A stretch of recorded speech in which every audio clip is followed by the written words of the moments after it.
আদালতের নির্দেশ অনুযায়ী ঢাকায় ব্যাটারি চালিত রিকশা বন্ধে পুলিশের কোনো তৎপরতা নেই। রাজধানীর অলিগলি ছাড়াও কিছু মূল সড়কেও দাপিয়ে চলছে অটোরিকশা। তবে পুলিশ বা অন্য কোনো আইন প্রয়োগকারী সংস্থাকে সেগুলো চলাচল বন্ধের কোনো উদ্যোগ নিতে দেখা যায়নি। গতকাল ঢাকা মহানগর এলাকার সড়কে এই অটোরিকশা চলাচল ৩ দিনের মধ্যে বন্ধ বা বিধিনিষেধ আরোপ করতে নির্দেশ দেন হাইকোর্ট। এ ব্যাপারে স্বরাষ্ট্র সচিব, আইজিপি, ঢাকা জেলা প্রশাসক, ২ সিটি কর্পোরেশনের প্রশাসক সহ সংশ্লিষ্টদের প্রতি নির্দেশ দেন উচ্চ আদালত।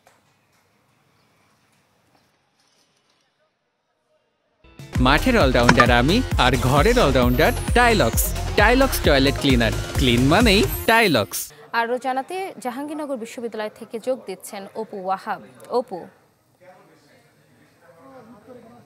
ইপসিতা শিক্ষার্থী নিহতের প্রতিবাদে কিন্তু আজকে সর্বাত্মক ব্লকেট কর্মসূচি পালন করছে 53 ব্যাচের শিক্ষার্থীরা। আমি এই মুহূর্তে রয়েছি একদম প্রধান ফটকের সামনে। এখানে হয়তো আপনি দেখছেন এখানে যে সাধারণ শিক্ষার্থীরা 53 ব্যাচের যে শিক্ষার্থীরা তারা এখানে অবস্থান নিয়েছে এবং তারা কিন্তু বন্ধ করে রেখেছে একদম পুরো প্রতিটি ফটক কিন্তু তারা বন্ধ করে রেখেছে এবং তারা বলছে যে তাদের যে নিরাপদ ক্যাম্পাস চাই, তারা যেটি বলছিলেন যে নিরাপদ ক্যাম্পাসের দাবিতে তাদের যে কর্মসূচি এটি চলমান থাকবে যতক্ষণ না পর্যন্ত তাদের ক্যাম্পাসটি নিরাপদ হবে।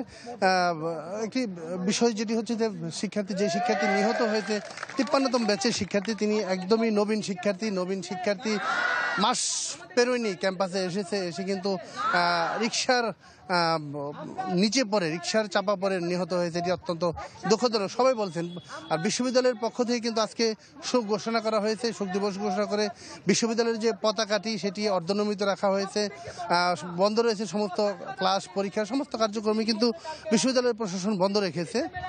তো আমরা একটু কথা বলি এদের আসলে দাবিটা কি। আজকে আপনাদের এখন দাবি কি?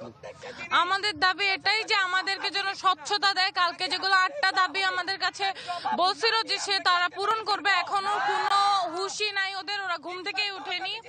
ইভেন কালকে যে দাবি চাইতে গেছে ওখানকার স্যার একটা হাসছে, কতটা বেহায়া নির্লজ্জ হইলে একটা প্রক্টর স্যার হাসে। আমাদের বর্তমানে কর্মসূচি ছিল যে আমরা এখানে একসাথে বসে আমাদের দাবিগুলো প্রেক্ষিত করব। গতকাল রাতে আমাদের সবগুলো দাবি জানানো হয়েছে। আমাদের 7টা দাবি ছিল, 7টা দাবি আমরা স্বচ্ছতা চাইছি, কিন্তু স্বচ্ছতা দেওয়া হয়নি। ইপসিতা শুনছিলেন আসলে শিক্ষার্থীদের যে দাবিগুলো পূরণ না হওয়া পর্যন্ত কিন্তু তাদের কর্মসূচি চলবে বলে জানিয়েছে। অপু, ধন্যবাদ আপনাকে। দর্শক, সাভারের জাহাঙ্গীরনগর বিশ্ববিদ্যালয় থেকে যুক্ত ছিলেন সহকর্মী অপু ওয়াহাব।